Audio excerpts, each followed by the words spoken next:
नमस्कार दोस्तों, day motivational story YouTube channel पर आपका दिल से स्वागत है।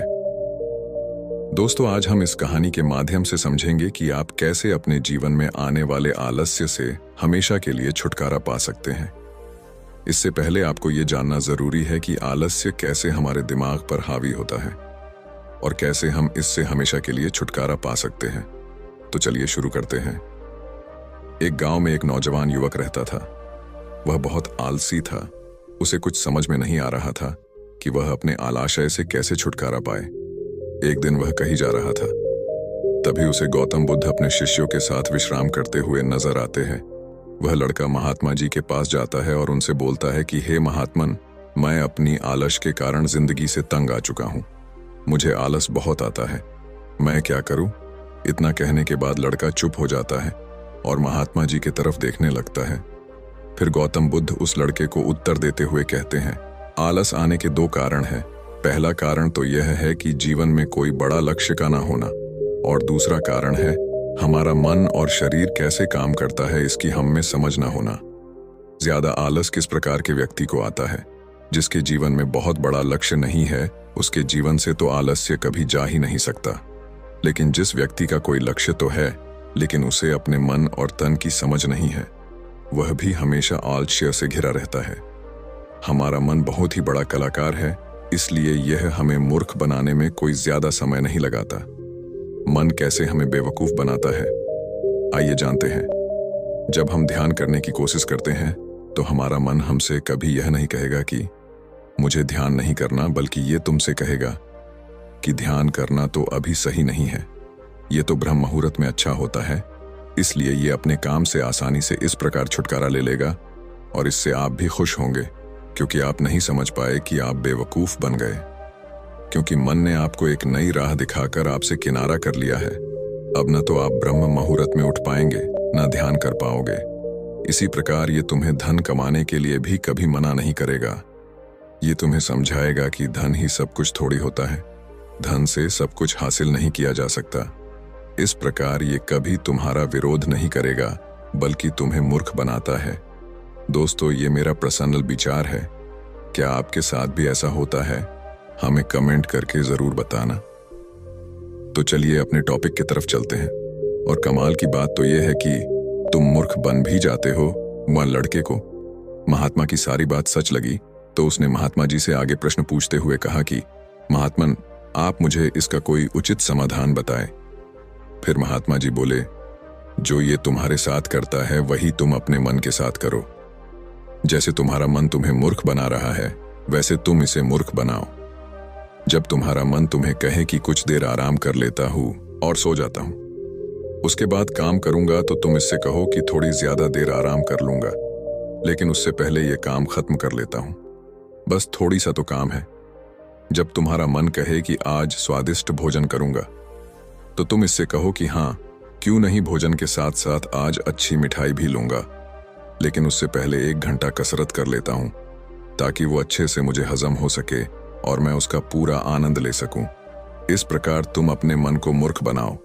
लड़का अगला सवाल करते हुए कहता है, हे महात्मा, मैं कब तक अपने मन को इस प्रकार मूर्ख बनाऊं? फिर महात्मा जी उससे बोले कि जब तक अपने आलस से मुक्त ना हो जाओ, तब तक तुम्हें अपने मन को मूर्ख बनाते रहना होगा। लड़का कहता है, कभी कभी तो ऐसा होता है कि मुझे अफसोस होता है कि मैं अपने जीवन में कुछ कर नहीं रहा हूं। मुझे अपने जीवन में बहुत कुछ करना है, लेकिन मेरे भीतर से कुछ करने का मन ही नहीं करता। तो ऐसी स्थिति में मैं क्या करूं?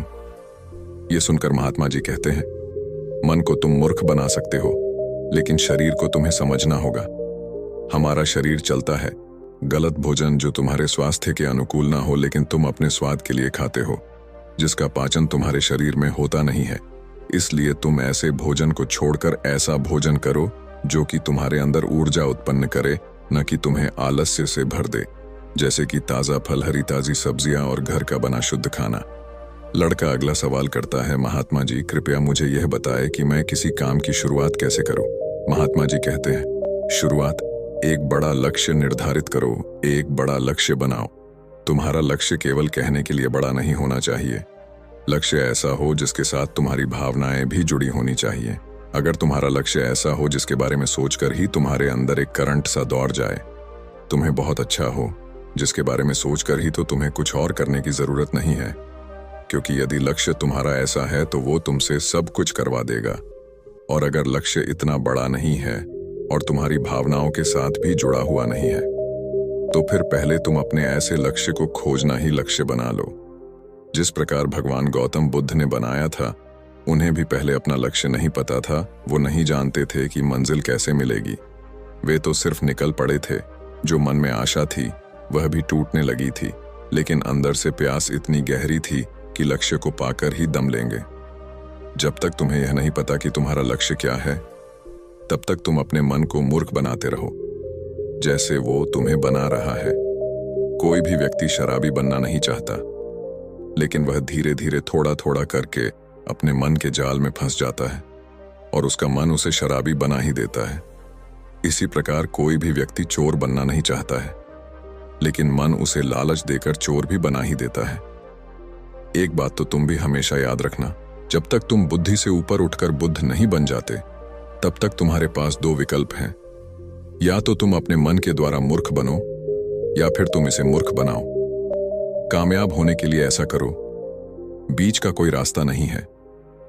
अगर तुमने अपने मन को मूर्ख बनाना बंद कर दिया, तो यह मन तुम्हें मूर्ख बना ही देगा। महात्मा की बातें सुन फिर वह नौजवान लड़का कहता है कि यह तो आसान है, मन को मूर्ख बनाया जा सकता है। वे महात्मा मुस्कुराते हुए कहते हैं, यह आसान भी तुम्हारे मन को लग रहा है। वही कह रहा है कि यह आसान है। ये मन कब और कैसी चाल चले, उसे जानने के लिए तुम्हें जागरूक रहना पड़ेगा। अपनी जागरूकता को बढ़ाओ और जागरूक व्यक्तियों के साथ रहो और अपने खुद के साथ भी समय बिताओ।